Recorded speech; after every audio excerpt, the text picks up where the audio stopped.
Hi everybody, Bob Takano here. Do you realize that the majority of people that go into weightlifting don't reach their full potential? And the reason for that is they usually don't have the right plan for their development. They either do things in the wrong order or they place too much emphasis on the wrong components. Now, you have to realize that becoming a weightlifter is dependent on several factors. And the developmental plan should have you doing the right thing at the right time. If you get the order mixed up, you're probably not going to reach your full potential. And that's what this particular YouTube page is all about. It's about helping you to get to your maximum potential as a weightlifter. So this video is all about putting things in the right order and getting you to that point where you are going to hit your full potential and help you to develop the plan that's going to make you into the best weightlifter that you can be. All right, on to the video. So let's talk about a developmental pathway for weightlifters. And this is going to be a very general roadmap to enable you to become the best weightlifter that you can be.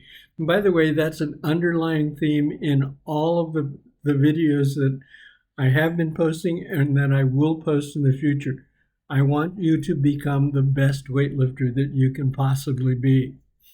All right, now, the rationale for a development pathway is simply that you want to become a balanced weightlifter. Everybody thinks about weightlifting as being just about strength, but there are other components that need to be developed if you're going to be that best weightlifter that you can possibly be. So the rationales behind this is if you skip steps, you may get some initial rapid progress, but the final result is not going to be as complete nor as satisfying.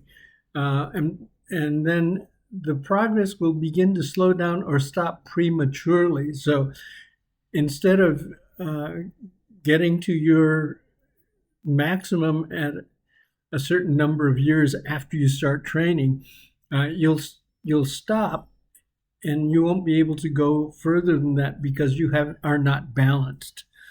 And there will be a greater chance of injuries that will slow progress because everything did not develop at the same rate. And it's especially true for talented athletes. Talented athletes can make a lot of initial progress and not do anything right, but they will eventually get to that point where they don't quite make it to the very top of their ability. They may miss out on making a world championship team. They may miss out on making an Olympic team. They may miss out on setting national records.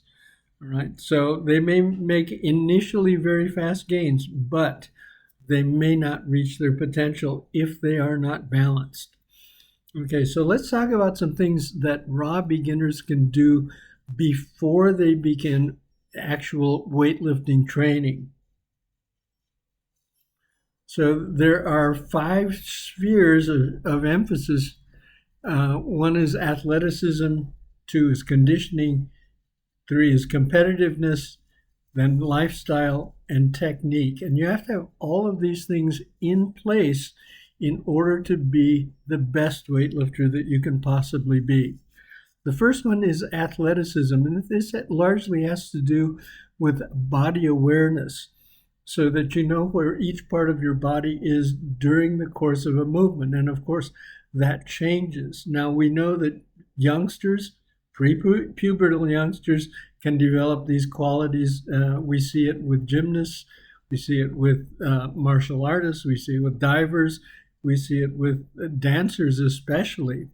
They have a very good, what we call kinesthetic sense, the ability to know where their body is. And if you always know where your body parts are, it's going to help you at being able to generate maximal power later on down the road.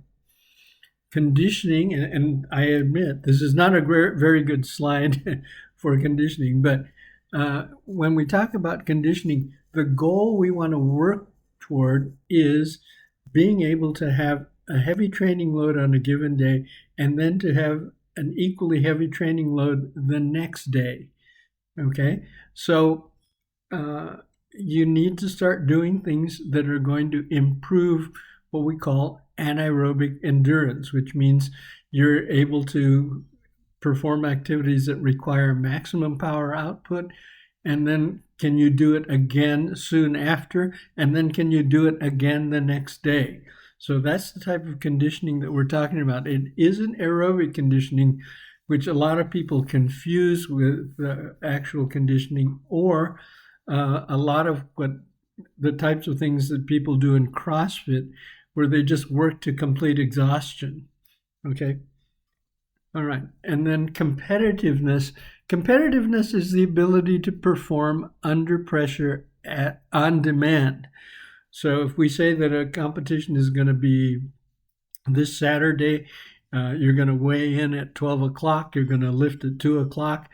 The snatches and clean and jerks start at that point, and when your name is called, you have 1 minute to get out there and make the lift.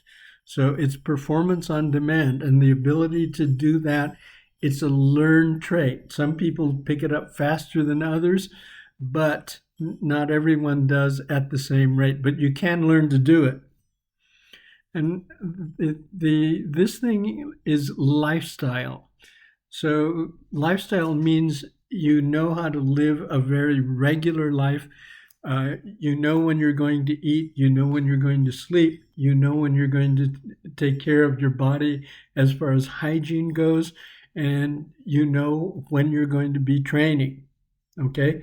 If you can learn to live a regimented lifestyle, it's going to help you down the road, because as you go from being a beginner to an intermediate to an advanced weightlifter, you have less and less time in the day to just not do anything. All right, you have a fairly tight schedule, and if you're used to a fairly tight schedule, then you're going to be that much better. And then finally, the technique. You can start learning technique when you're prepubertal. That involves just maybe lifting with an empty bar or a PVC pipe or a dowel stick. And I've seen photos and videos of kids in other countries working on snatch and clean and jerk technique in elementary school. All right, and they consider it a basic movement that's going to help them become better athletes overall. And so those things are taught in elementary school for that purpose. So if we get to the first developmental stage, we're now ready to start embarking on weightlifting training. So the first thing here is technique development. And I think people need to realize you can develop pretty good technique during your initial, say, this first developmental stage, during the first couple of years, but you need to realize that although you may get basic technique down, it's going to change because your body is going to change. So if you learn good technique at 13 years of age, it's going to be different from the technique that you have when you're 18 or 19, and different again from what it might be at 28 or 30 years of age, because your body changes. So your technique has got to adapt to the changes in your body. You have to work on being balanced. So if you've got weak arms, you might do pull-ups, as this athlete is doing here. If you have weak legs, you may need to do extra leg work. If you are not very explosive, you may need to work on developing explosiveness. What you're trying to do is get the development of your body to be balanced for weightlifting. And then conditioning for training. What we're looking for as far as conditioning for weightlifting goes is the goal is to be able to do a very heavy training load on a given day and then to repeat it on the next day. So what we're talking about is whether or not you can move materials around your body. So whether you can move oxygen around your body, whether you can move carbon dioxide around your body and out, whether you can move nutrients around your body to the various organs, whether or not you can move hormones around your body to the various organs.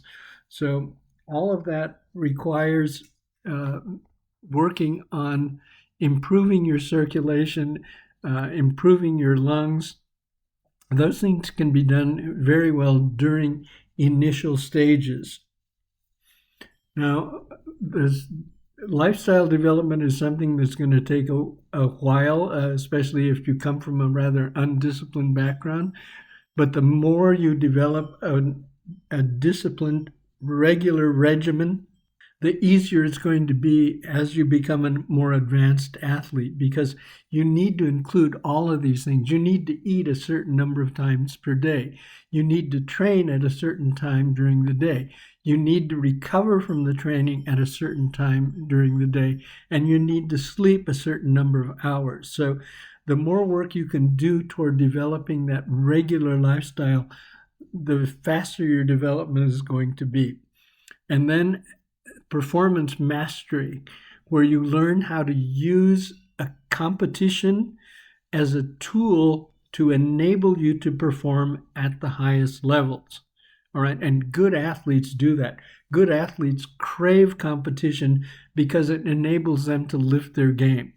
They can actually, I don't know of any studies to do this because you'd have to do blood sampling during the course of the competition, but very good athletes can secrete hormones in their body that are going to enable them to perform at a high level, and they know they can do that during competition. They know they can't do it as well during training. So if we get to the second developmental stage, all of those things have to improve. So now we're talking about embarking on serious weightlifting training. The further back we go, back toward the start, the more the training is generalized. And as we move forward from first stage into second stage, now the training becomes more specialized. So there's going to be some technique refinement that takes place. A lot of this you're going to do in your training, because you should be snatching and clean and jerking in most of your workouts, or doing power snatches and power clean and jerks during most of your workouts. So that's going to give you a chance to become more acquainted with your body and understand how those technical changes are taking place. What was a weak point during the first developmental stage may now be caught up. So you need to learn how to discontinue exercises that you don't need anymore, and then go to other areas that may have gotten out of balance during that first developmental stages. Maybe now you need to do extra work on your legs. Maybe now you need to do extra work on certain joints for your mobility. So you need to keep track of what needs to be worked on, and to stop working so hard on things that don't need to be worked on. Your intermediate conditioning. So you should have, at this point, better conditioning, which means you can perform explosively more frequently. Okay? So if you have a good workout on one day and the next day you attempt to do a similar workout with the same load, but you're not as fast, that's a conditioning issue. Or if you get to the end of the workout and you're not as explosive, that could be a conditioning factor. So you need to work on conditioning so that you can perform at the proper levels during any point in the training. And then finally, work more on performance mastery. And I would suggest, if you have problems with performance mastery, that is, you can't always do what you're supposed to do when you're supposed to do it, you can get involved in other activities that are not physically as strenuous. So you could get involved in public speaking. Then also in the second developmental stage, you can start learning how a macrocycle works. And you can work with a short macrocycle, maybe 6 weeks or 8 weeks, and understand how it affects your training, how it affects your body, what to expect during preparation, what to expect at the end of pre-competition.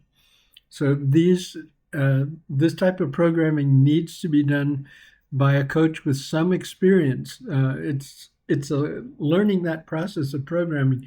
It's difficult when you're a beginning athlete yourself. So it's going to work best if you've got an experienced coach that knows how to do that.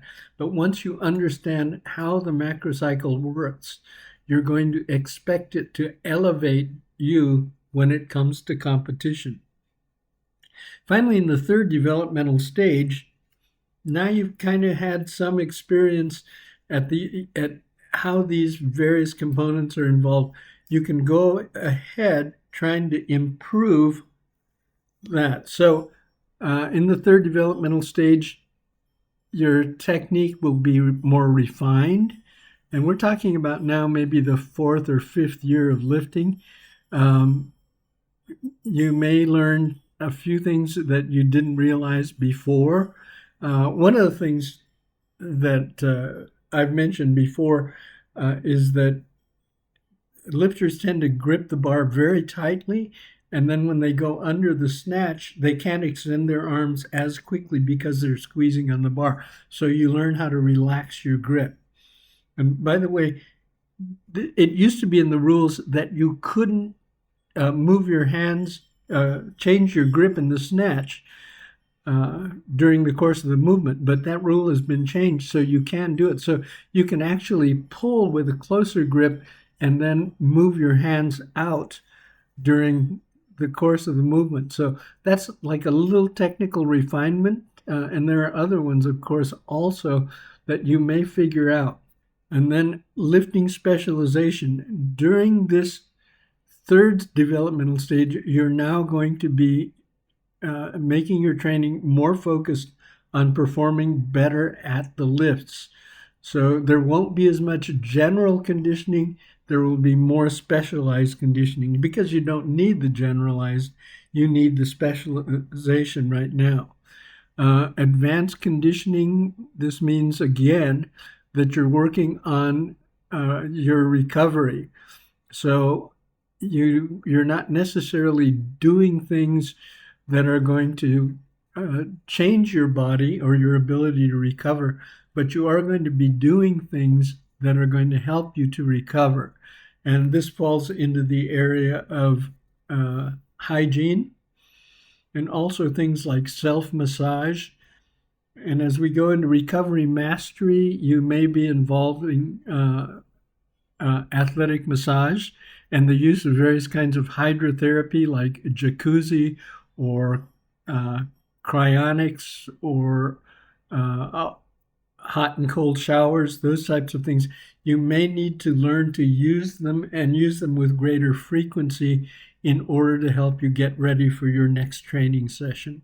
And then finally, you should be at the point where you master performance and you are ready to do personal records every time you get in a meet.